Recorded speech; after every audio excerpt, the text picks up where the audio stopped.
할렐루야. 먼저 하나님 말씀 보도록 하겠습니다. 우리 하나님 말씀은 데살로니가전서 1장 1절에서 10절까지 말씀입니다. 데살로니가전서 1장 1절에서 10절까지 말씀인데요. 우리 한 절씩 교독하도록 하겠습니다. 먼저 제가 1절 읽고 여러분들이 짝수절 읽고 이렇게 마지막은 같이 합독으로 하도록 하겠습니다. 먼저 1절입니다. 바울과 실로아노와 디모데는 하나님 우리 아버지와 주 예수 그리스도 안에 있는 데살로니가인의 교회에 편지하노니 은혜와 평강이 너에게 있을지어다.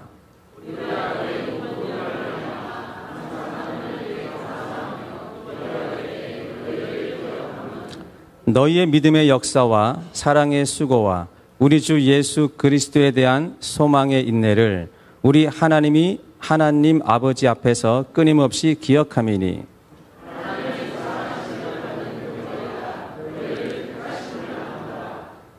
이는 우리 복음이 너희에게로 말로만 이른 것이 아니라 또한 능력과 성령과 큰 확신으로 된 것임이라. 우리가 너희 가운데서 너희를 위하여 어떤 사람이 된 것은 너희가 아는 바와 같으니라.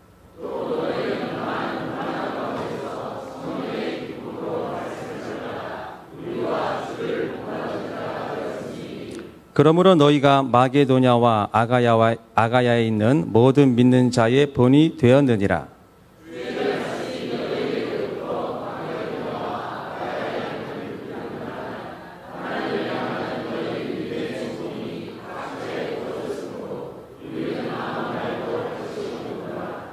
그들이 우리에게 대하여 스스로 말하기를 우리가 어떻게 너희 가운데에 들어갔는지와 너희가 어떻게 우상을 버리고 하나님께로 돌아와서 살아계시고 참되신 하나님을 섬기는지와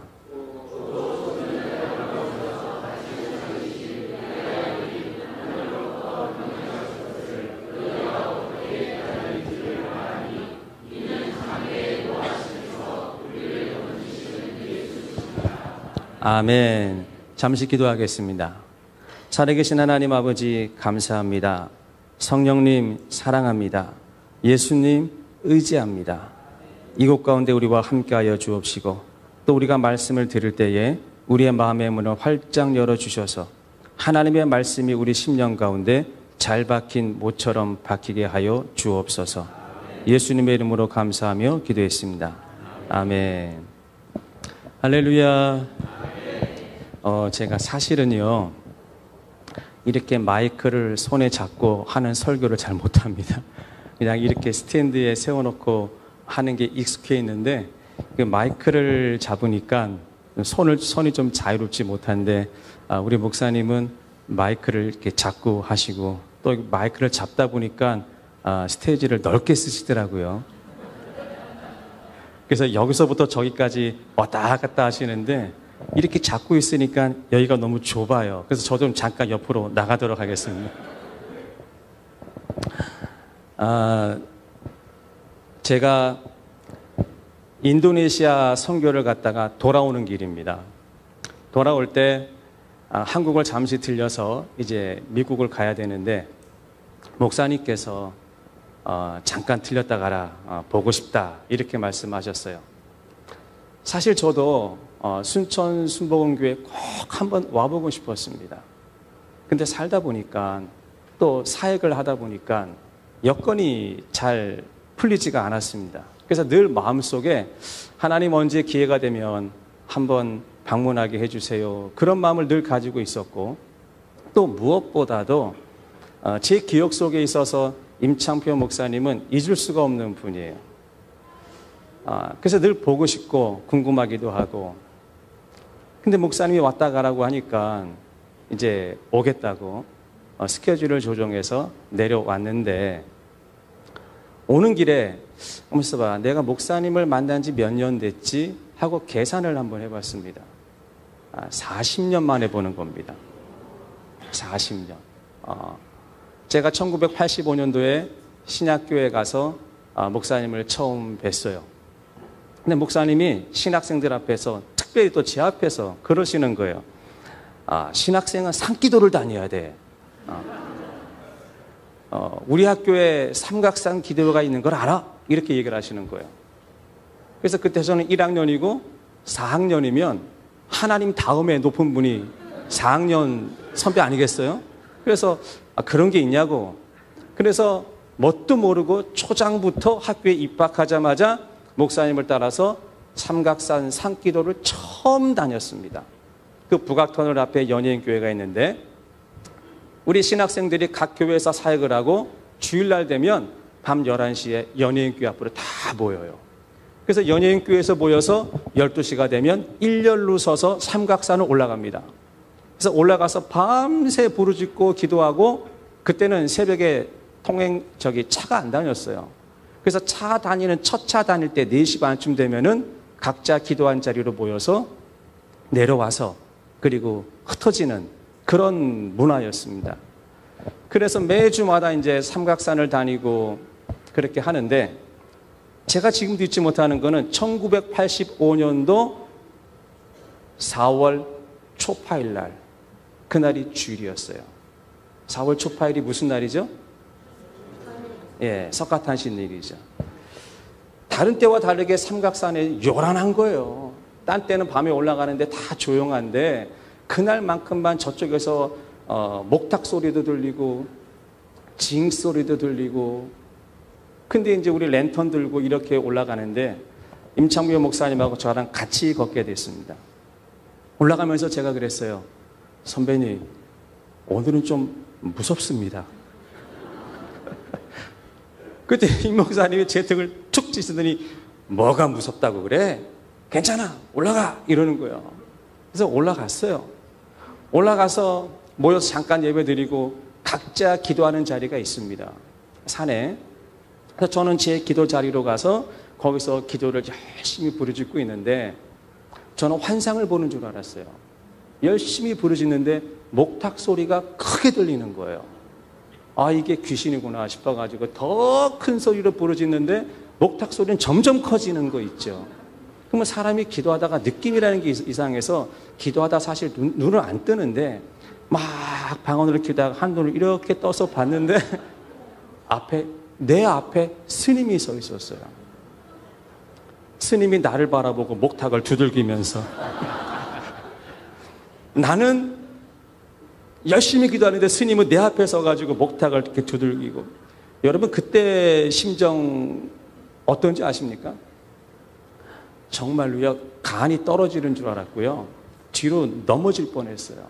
그리고 악소리가 나서 아무 말도 못하고 있는데 두려움과 소름이 온몸에 그냥 털이 다 섰어요. 이렇게 쫙 서 있는데 갑자기 어떻게 하지 하는 사이에 사방에서 흩어져 있던 우리 선배님들이 이 구름대처럼 이렇게 몰려들기 시작을 했어요.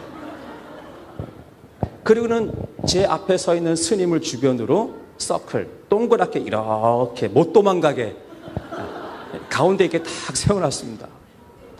그리고는 이제 기도가 시작이 된 거예요. 스님을 붙잡고 복음을 전하고 예수님이 아멘 한번 해봐라. 죽어도 아멘을 안 하는 겁니다.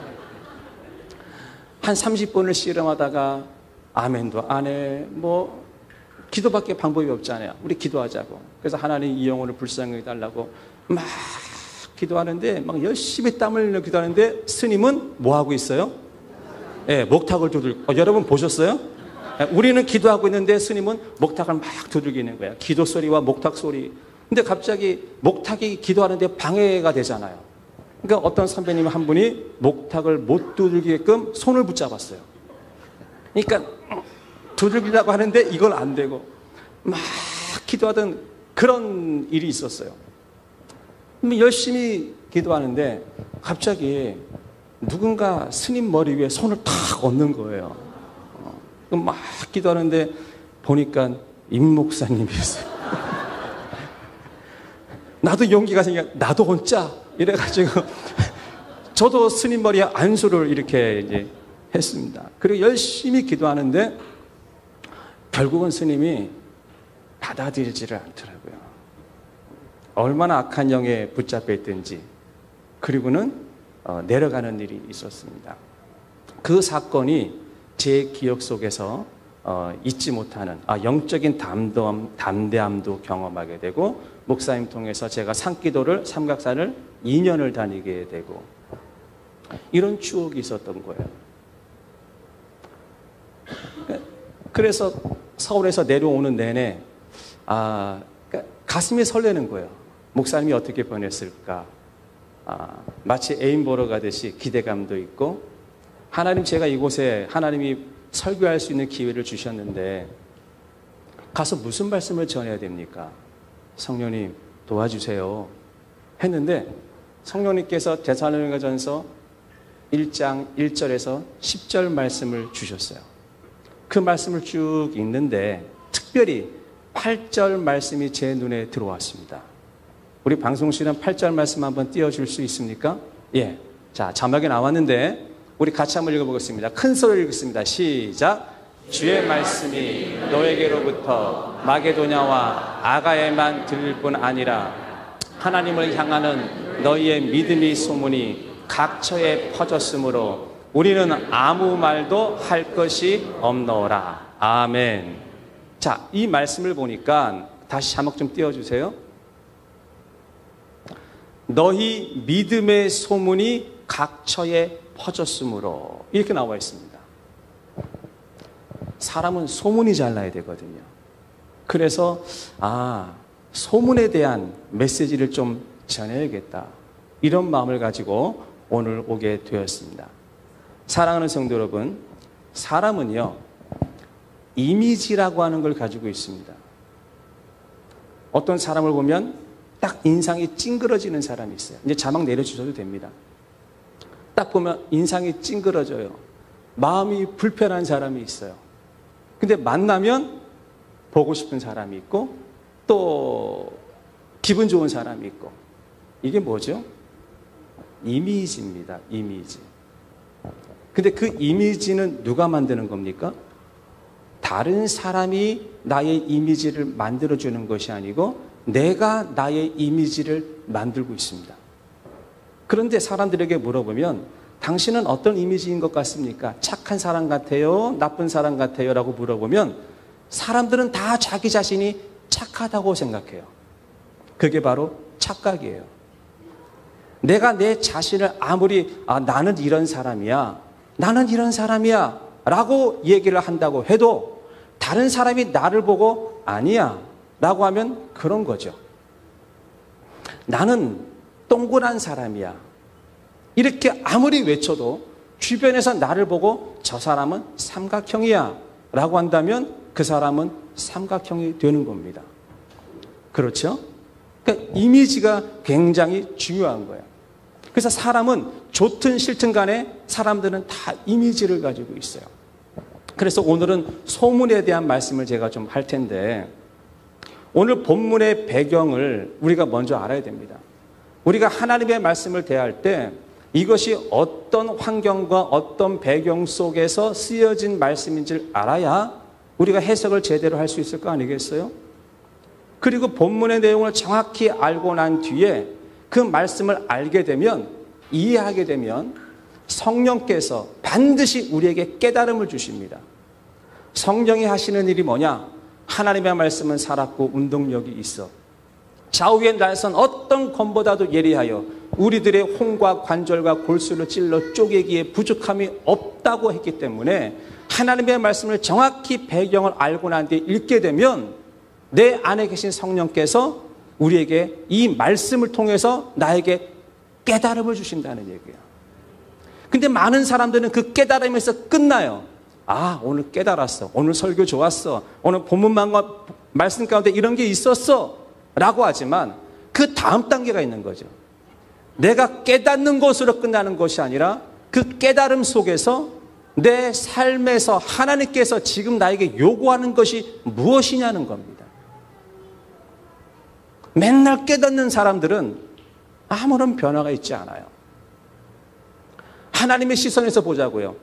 내가 깨달았는데, 내가 주일 예배 나갔는데, 내가 하나님 말씀 들었는데, 하나님의 시선으로 볼 때 그 말씀 가지고 하나님이 나에게 요구하는 게 뭘까요? 내 삶 속에서 어떻게 살아가기를 원할까요? 거기까지 가야 된다는 거죠. 거기까지. 그 삶의 현장까지 가야 되는 겁니다. 그래서 오늘 우리에게 주어진 본문이 어떤 배경에 쓰여졌는지 한번 잠깐 보도록 하겠습니다. 사도 바울이 2차 선교 여행을 다녔을 때 일입니다. 사도 바울이 아시아 지방으로 복음을 전하기를 원했는데 가는 곳마다 길이 막혔어요. 그래서 드로아 지방에서 밤에 잠을 자는데 환상 가운데 꿈을 꿨습니다. 마게도냐 지방에서 그 누군가가 건너와서 우리를 도우라 이런 꿈을 꾸고 난 뒤에 선교의 방향이 바뀌었어요. 그래서 마게도냐로 건너가서 첫 도시가 빌립보인데 빌립보에서 복음을 전할 때 유대인들이 바울을 아주 싫어했습니다. 여러분, 기독교와 유대교가 다른 거 아시죠? 유대인들도 하나님을 섬기지만 그들은 예수 그리스도를 인정하지 않습니다. 근데 사도 바울이 예수 그리스도의 복음을 전하니까 유대인들이 바울의 메시지가 불편한 거예요. 그래서 바울이 전하는 메시지가 너무 싫고 사람이 밉고 싫다 보면 그것이 미움으로 나타나지 않습니까? 미움이 커지면 살인까지 가거든요. 그래서 유대인들이 바울을 죽이기로 마음먹고 바울을 핍박하기 시작했어요. 생명의 위험을 느낀 바울이 빌립보에서 옆 도시로 이동을 했는데 그 옆 도시가 데살로니가입니다. 데살로니가에서 딱 3주 머물렀어요. 3주 머무는 동안에 복음을 전하기 시작했는데 이 빌립보에서 바울을 죽이려고 데살로니까지 쫓아온 거예요. 그러니까 사단의 세력은 끈질겨요. 절대 포기하지 않아요. 끝까지 죽이려고 쫓아오니까 3주 복음을 전한 데살로니가에서 어쩔 수 없어서 또 다시 피한 도시가 베레아고 베레아에서 또 아테네로 피했고 아테네에서 또 고린도까지 가게 된 겁니다. 자, 그러면 사도 바울의 입장에서 한번 생각해 보자고요. 사도 바울의 마음이 어디에 가 있겠습니까? 데살로니가에서 복음을 전하고 이제 갓 예수 믿은 사람들이 있는데 신앙생활 잘 할까? 그 핍박과 환난 속에서 잘 이겨낼까? 궁금한 거예요. 근데 갈 수가 있어야죠. 저도 마찬가지예요. 저도 선교한다고 지금 미국에서 인도네시아 발리 갔다가 순바섬 갔다가 또 자카르타 갔다가 또 이곳에 와 있는데 여기에 와 있지만 항상 제 마음은 어디 있습니까? 우리 남가주 프라미스 교회에 마음이 가 있어요. 인도네시아에서도요. 우리 프라미스 교회에서 예배 드리는 금요 예배를 시간 맞춰서 드리고 또 선교 갔다 돌아가면 그 밤에 늦은 밤인데도 불구하고 제 대신에 말씀을 전한 목사님의 설교를 다시 듣고 내가 몸은 떨어져 있지만은 내가 내 마음은 내 안에 우리 프라미스 교회가 내 심장 안에 있다 그 말입니다. 아마 임철필 목사님도 똑같을 거예요. 지난주에 튀르키예를 갔다 왔다고 하지만은 잠깐 지나가는 말로 그런 얘기를 하시더라고요. 튀르키예에서 이 본 교회 순천 순복음 교회 예배를 드렸다는 거예요. 그게 아비의 마음이고 그게 목자의 마음 아니겠어요? 사도 바울이 똑같은 거죠. 사도 바울이 비록 고린도에 와 있지만은 데살로니가 교회가 궁금했던 거예요. 그래서 자신은 가지 못하고 함께 동행했던 디모데를 보내서 어떤가 가서 보고 와라 이렇게 심부름을 시켰습니다. 요즘 같으면 셀폰이 워낙 발달이 돼 있어서 전화기로 화상통화로 얼마든지 소식을 알 수 있지만 그 당시는 그렇게 알 수 있는 시대가 아니었어요. 그래서 디모데가 가서 전해오는 소식이 바울 선생님 소문이 잘 났다는 거예요. 데살로니가 교회 성도들이 소문이 잘 났다는 겁니다. 아니 지금 환경을 보자고요. 데살로니가 교회는 태어난 지 3주짜리예요. 예수 믿은 지 3주 됐어요. 더군다나 유대인들이 와가지고 그게 아니라고 핍박을 하고 박해를 하는 그런 시대 가운데서 핍박받는 가운데서 믿음을 잘 지킨 소문이 잘 나는 교회였다라는 겁니다. 저는 우리 순천 순복음교회와 여러분들이 소문이 잘 나기를 주의 이름으로 축원을 드립니다. 그래서 사람은 소문이 잘 나야 돼요. 소문. 이미지가 좋아야 된다는 얘기예요. 사람에 대한 이미지가 나쁘면 복음이 건너갈 수가 없어요. 우리 안에는 복음이 있고 예수 그리스도가 있고 생명이 있는데 저 사람에 대한 이미지가 안 좋아. 아유, 당신 같으면, 나 저런 사람이 교회 다니면 난 교회 안 가. 이런 얘기 들어보셨어요? 그래서 우리는 착하게 살아야 됩니다. 내가 내 이미지 관리를 잘해야 됩니다. 사람들이 볼 때 우리의 인식이 좋아야 됩니다. 아, 나는 남 신경 안 쓰고 나는 뭐 마이웨이야. 절대 그러지 않습니다. 내가 내 이미지 관리하는 것이 그게 복음이라고 생각해야 될 줄 믿습니다. 자, 그런데 이 이미지를 어떻게 관리하느냐? 그냥 미용실 가서 머리에 힘주고 화장하고 예쁜 옷 입고 그런 이미지 말고요. 진짜 사람의 이미지는 뭐냐면 사람은 고난을 겪어보면 그 사람을 알 수가 있습니다. 어려움을 겪어보면 이 사람이 어떤 사람인지를 알아요. 제가 처음에 미국에 갔을 때 미국을 보고 좀 놀란 것들이 많이 있어요. 미국은 아무튼 다 커요. 땅도 크고 차도 크고 뭐 나무도 크고. 어느 날 제가 이렇게 산에 이렇게 걸어 올라갈 일이 있었는데 하이킹을 이렇게 하는데 산에 큰 나무가 이렇게 서 있는 겁니다. 뭐 워낙 나무들이 크니까 어떤 나무는 뭐 아파트 5층, 6층짜리도 있고 뭐 우리 교회 마당 앞에도 뭐 그런 나무가 있거든요. 그런데 나무 하나가 이렇게 가지가 있잖아요. 근데 가지가 이렇게 꺾여 있어, 이렇게.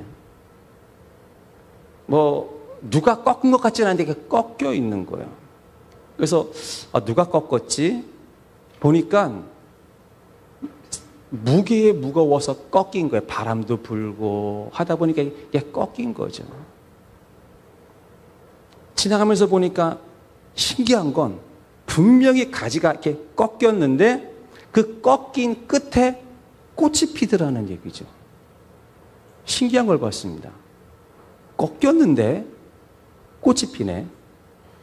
이게 어떻게 된 일인가 하고 나무를 보니까 비록 꺾였지만 나무에 가지가 붙어 있었어요. 그때 성령님께서 저에게 깨달음을 주셨어요. 보았냐? 우리가 그렇다는 거예요. 우리가 인생을 살다 보면 인생이 꺾인 사람들이 많습니다. 겉으로 볼 때는 꺾인 걸 포장해요. 내가 아픈 걸 포장해요. 무시당할까 봐. 살다가 돈 때문에 한번 꺾인 사람도 있고, 살다가 자식 때문에 꺾인 사람도 있고, 살다가 부부관계 때문에 한번 이혼을 하거나 꺾인 사람도 있고, 건강 때문에 꺾인 사람도 있고. 인생이 꺾이면 아픕니다. 인생이 꺾이면 죽을 것 같습니다. 너무 고통스럽습니다. 그래서 사람들은 다들 아프다 그래요. 내가 더 아파, 네가 더 아파. 그런데 중요한 건 꺾인 가지에도 꺾인 가지가 나무에 붙어 있으니까 뭐가 피더라? 꽃이 피더라는 겁니다. 그러니까 인생이 꺾이냐 안 꺾이냐가 중요한 게 아니에요. 붙어 있느냐 붙어 있지 않느냐가 더 중요한 거예요. 안 꺾였는데 꽃이 안 피는 나무가 있습니다. 영양실조, 부족해서, 벌레 먹어서, 병충 들어서. 인생을 살다 보면 다 어려움 속에 말로 표현하지 못하는 그런 어려움들을 겪어요. 근데 그 속에서 꽃이 피는 사람이 있고 꽃이 피지 않는 사람이 있어요. 근데 사람들이 그걸 다 봅니다. 저 사람이 아무개 집사네가 저런 어려움이 있는데 보면서 그분이 그 어려움을 어떻게 이겨내는지를 봐요. 그게 이미지예요. 똑같은 어려움이 다가오는데요. 교회를 떠나는 사람이 있고 하나님을 원망하는 사람이 있고 그게 이미지입니다. 내 이미지 관리 잘 해야 되는 거죠.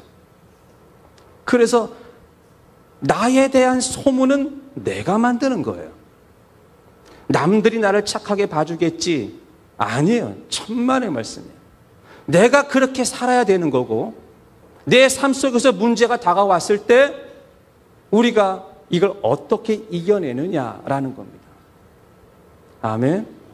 그래서 첫 번째는 우리는요, 소문이 잘 나야 되는데 나에 대한 소문이 잘 나야 될 줄 믿습니다. 그 소문은 누가 만든다고요? 내가 만드는 거예요. 두 번째는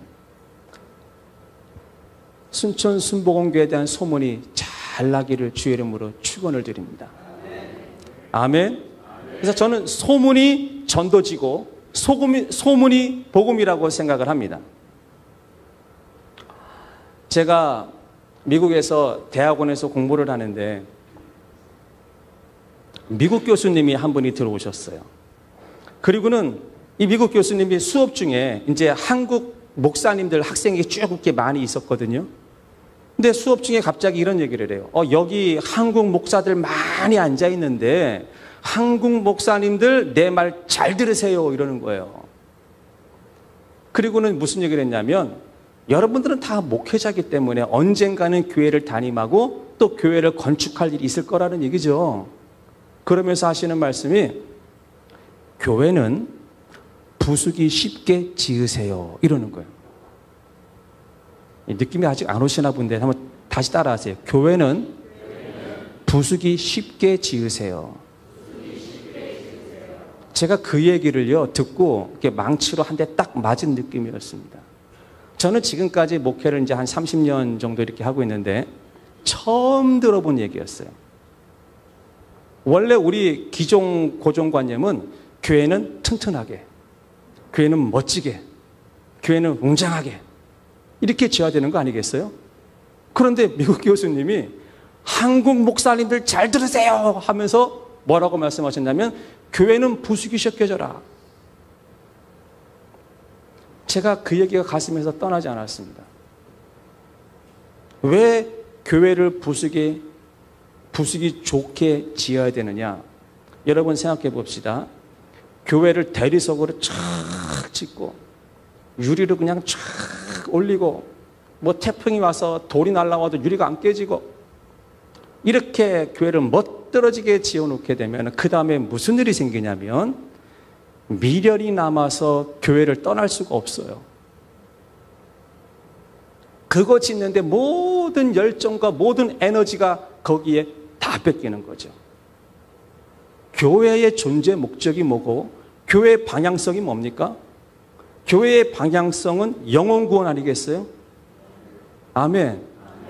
그런데 건물을 그렇게 너무 많이 좋게 웅장하게 지어놓으면은 아까워서 손을 놓지도 못하고 떠나지도 못하고 이게 먹지도 못하고 뱉지도 못하고 이런 일이 되는 거죠. 그러니까 교회에 끌려가게 되는 그런 일들이 발생하게 됩니다. 그래서 교회는 부수기 좋게 지어라. 기도를 하는데 성령님이 대화 중에 맞다. 교회는 부수기 쉽게 짓는 게 맞다.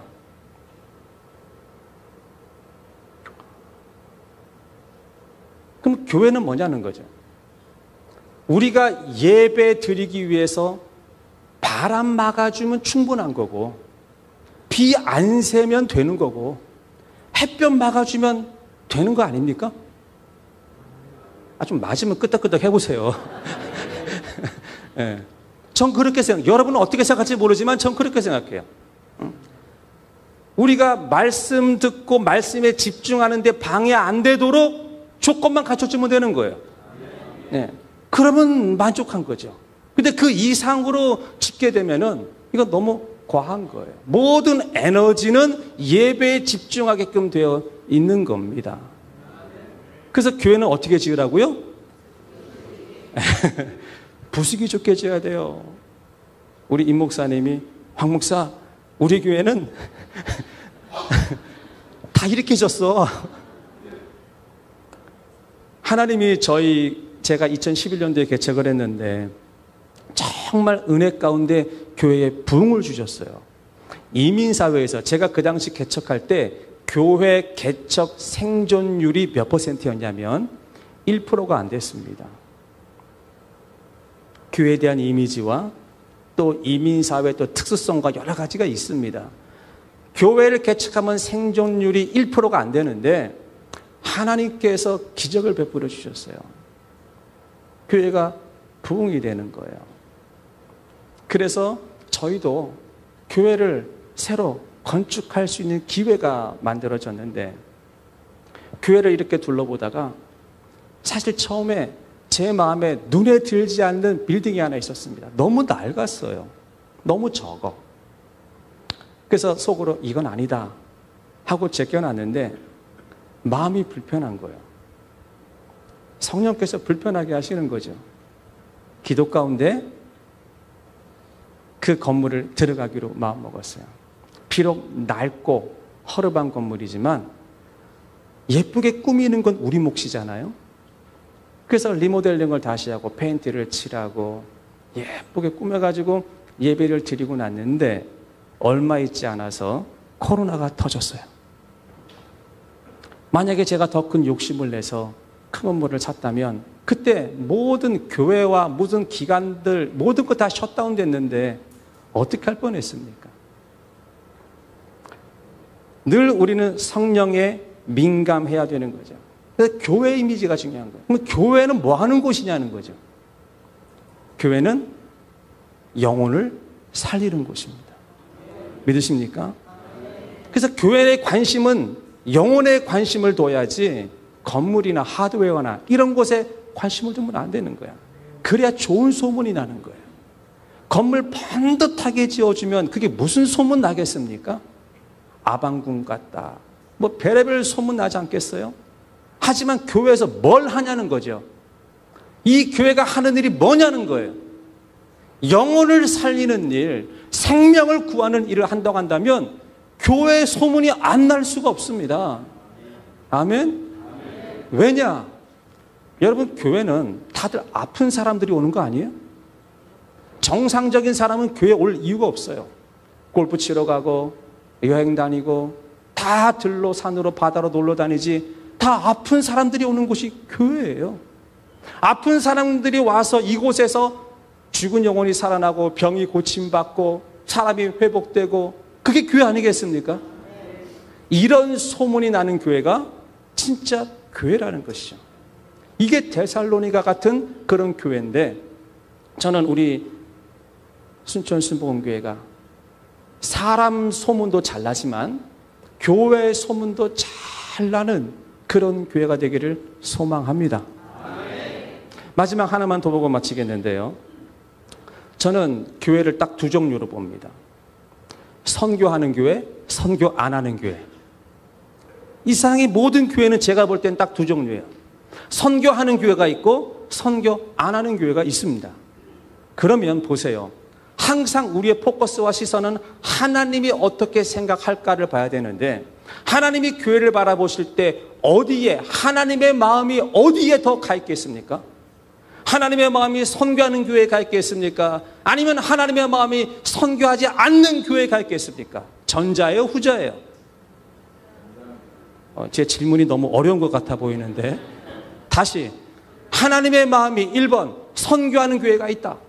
아니면 2번 선교 안 하는 교회가 있다. 어디입니까? 그렇죠. 하나님의 마음은 선교하는 교회가 있어요. 여러분, 성도도요. 선교를 나가본 사람과 선교를 나가보지 않은 사람이 아주 달라요. 선교를 하면 하나님의 마음을 알게 되고 선교를 해보면 하나님의 마음이 어디에 가 있는지 알게 됩니다. 제가 인도네시아에서 거기 신학교가 있는데 신학교에서 이제 강의를 하고 돌아오는 길이에요. 근데 인도네시아 자카르타가 수도인데 자카르타에서 차를 타고 3시간 산으로 올라가요. 계속 올라가면 보고르라고 하는 동네가 있는데 그 보고르 동네에 난민이 3,000명이 모여서 삽니다. 난민. 제가 우리 임성근 사를 만났는데 튀르키예에 가서 난민 사역을 하고 왔대요. 제가 갑자기 귀가 뻥 뚫렸어요. 하나님 이것 때문에 보냈나? 보통 사람들은 난민에 관심이 없거든요. 근데 그곳에 나와 있는 난민은 아프가니스탄에서 나온 난민들입니다. 여러분, 인도네시아 사람도 아니고 아프가니스탄에 지금 상황이 어려워서 나온 난민들이에요. 그들은 100% 이슬람입니다. 태어나 보니까 이슬람이에요. 이슬람 교육도 받고 세상에 이슬람밖에 없다고만 믿는 사람들이에요. 기독교의 기자와 예수의 예자도 들어보지 않은 사람들이에요. 정부에서 인터넷을 다 차단해가지고 그런 종교적인 거 이런 거는 볼 수도 없는 그런 상황 가운데 있는 사람이에요. 구소련이 아프가니스탄을 20년 지배를 했고 내전이 7년이 있었고 탈레반이 5년 정권을 잡았고 미군이 들어가서 20년을 지배한 나라가 아프가니스탄입니다. 근데 바이든 정부가 2021년 8월 30날 미군을 철수시켰어요. 무려 돈을 2340조를 투자하고 손 털고 나왔어요. 그 엄청난 무기, 탱크, 미사일, 총, 최신형 무기들 다 내려놓고 20년 동안 2340조를 투자하고 빈손으로 털고 나오자마자 탈레반이 아프가니스탄을 한순간에 장악을 하고 그때부터 미군을 도왔다는 군인이나 경찰이나 공무원이나 이런 사람들은 숙청 대상 1위입니다. 그때부터 그런 사람들을 잡아서 죽이는 일들이 벌어지는데 언론을 통제하니까 이런 것들이 세상 바깥으로 나오지가 않아요. 아프가니스탄은 샤리아법이 국법 위에 있어요. 샤리아법으로 다루시다 보니까 여자들은 여자가 아니에요. 학교를 다닐 수도 없어요.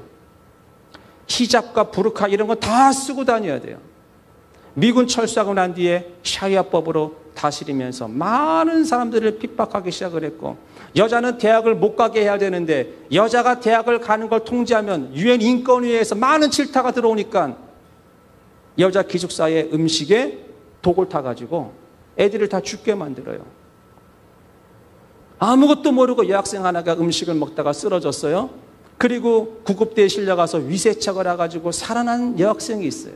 그 여학생이 구사일생으로 탈출해서 인도네시아 와 있고 그곳에서 예수를 만나게 되고 예수님의 사랑을 경험하게 되고 내가 신학을 하겠습니다. 그래서 신학교에 들어와가지고 제 강의를 듣고 있는 사람이었어요. 아프가니스탄은 전 인구의 대학 다닌 사람이 1%가 안 됩니다. 지식인이. 그런데 난민으로 나오는 사람은 지식인들이 나오는 거예요. 돈 있는 사람들이 나오는 거예요. 죄송하지만 노인들은 난민으로 나올 수가 없어요. 체력도 딸리고 나와도 얼마 살지도 못하고 그러니까 부모들이 내 자식들 나는 죽어도 내 자식들은 내보내서 다른 세상에서 좀 잘 살게 하려고 부모들이 재산 팔고 돈 팔고 다 팔아서 브로커한테 브로커 2명 3명에게 그 엄청난 돈을 들여가면서 애들을 다 내보냅니다.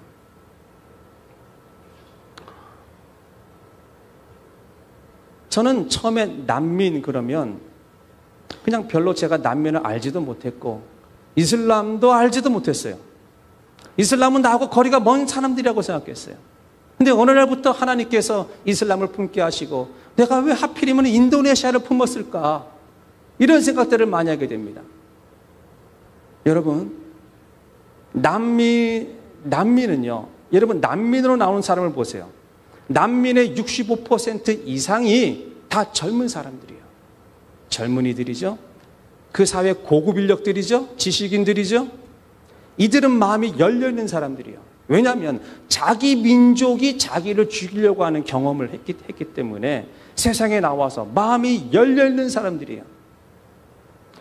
선교학에서 땅끝이 어디라고 말하면 복음이 들어가지 않는 지역이 땅끝입니다. 그런데 이슬람권에 있는 나라는 이제는 선교사들이 들어갈 수가 없어요. 신분을 감추든지 그런 곳에서 복음을 전하는 게 쉽지 않거든요. 그러면 그곳에서 선교사가 신분 세척해서 들어가서 한 사람을 전도하고 한 사람을 예수 믿게 해서 한 사람을 침내주는데 몇 년 걸릴 것 같습니까? 한 40년 걸린답니다. 40년. 한 가정 하는데 그것도 될까 말까라는 거죠. 근데 난민으로 나온 사람들이 예수를 영접하고 복음을 받아들이고 침례받는데 4년이면 된대요. 몇 배가 빠른 거죠? 40배가 빠른 겁니다. 이제는요, 이슬람권 나라를 들어갈 수가 없어요. 하나님이 흩으시는 거예요. 세계 각국의 전쟁이 왜 일어납니까? 우리 인간적인 시선으로 볼 때는 정치, 경제, 군사, 이권 때문에, 먹이 사슬 때문에 전쟁이 일어나는 것 같지만 우리가 하나님의 눈으로 보자는 얘기죠. 하나님의 눈으로 봤을 때 이 전쟁은 하나님께서 흩으시는 일들을 하는 거예요. 복음이 들어가지 않는 곳에 땅 끝까지 이르러야 내가 다시 오리라 그랬지 않았습니까? 그러니까 땅 끝, 이제 마지막 때가 얼마 남지 않았기 때문에 하나님께서 그 영혼들, 그들을 흩어서 복음을 듣게 하려고. 예루살렘이 왜 망했습니까? 하나님께서 이스라엘 백성들을 왜 흩으셨습니까? 걸러내려고. 이제는 예수 믿는 거 둘 중에 하나예요. 진짜 아니면 가짜예요. 중간에는 없어요. 그래서 제가 인도네시아 선교를 하면서 그런 그림들이 계속 확장돼서 보여지고 또 한 해 가면 또 다른 그림이 또 보여지게 되고 하나님의 마음이 어디에 있는지 선교를 하면 알 수 있게 된다는 거예요. 근데 성도들은 맨날 자기만 보는, 하나님 나 힘들어요, 하나님 나 아시죠? 하나님 이 문제요, 이 문제요, 이 문제요 라고 하지만 하나님의 정작 하나님의 마음이 어디에 가 있는지 우리는 그거를 알아야 된다는 얘기죠. 그래서 교회는 두 종류입니다. 선교하는 교회가 있고 선교하지 않는 교회가 있고, 성도도 선교하는 성도가 있고 선교 안 하는 성도가 있어요. 사람들이 그래요. 목사님 여건이 되면 선교하겠습니다. 아니요, 천만에요. 언제 조건이 갖춰지고 언제 여건이 만들어지겠습니까? 선교는 조건이 갖춰진다고 해서 선교하는 게 아니에요. 순종으로 하는 거고 믿음으로 하는 거예요. 내가 순종하고 믿음하면 길이 열리고 하나님께서 내가 순종한 것만큼 나를 인도하시는 겁니다. 아멘. 그래서 여러분 잘 보세요. 가장 땅끝, 가장 선교지가 어디냐면 저는 이렇게 생각합니다. 내 삶의 터전이 선교지다. 내가 살아가는 이 땅이 선교지예요. 그래서 여러분은 여러분 가정이 선교지라고 봐야 돼요. 여러분 직장이 선교지라고 봐야 돼요. 직장과 가정과 이웃 사람들은 포용하지 못하는데 선교지 가서 생판 모르는 사람한테 사랑합니다 찬양을 부르고 그들을 안고 안아주고 여기서는 못 그러고, 이건 뭔가 something wrong, 잘못된 겁니다. 그래서 여러분 내 삶의 자리가 선교지다라는 마음을 갖고 내가 선교의 영성으로 살아가게 돼야 될 줄 믿습니다. 순천에 내려오면서 하나님 하는데 하나님께서 데살로니가전서 말씀을 주시면서 소문에 대한 메시지를 주셨고, 우리는 이 세 가지를 잘 기억해야 됩니다.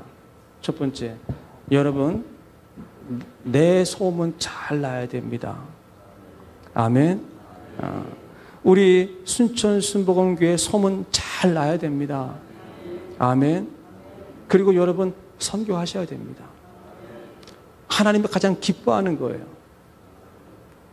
아멘. 설교를 마무리하면서 제가 여러분들과 한번 꼭 불러보고 싶은 찬양이 있습니다. 때를 얻든지 못 얻든지라고 하는 찬양인데 이 찬양의 가사를 한번 잘 생각해 보세요. 하나님의 마음과 하나님의 시선이 어디에 가 있는지 우리가 이 찬양을 부르고 같이 한번 저랑 기도하도록 하겠습니다.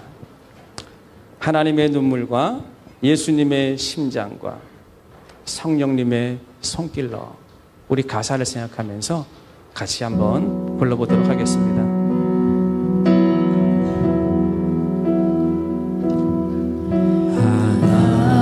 하나님의 눈물과 예수님의 심장 예수님의 심장과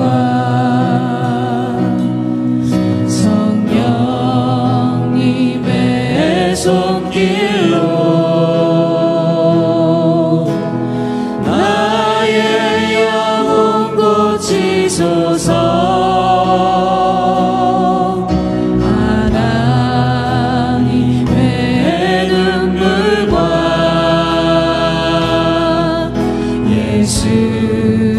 예수님의 심장과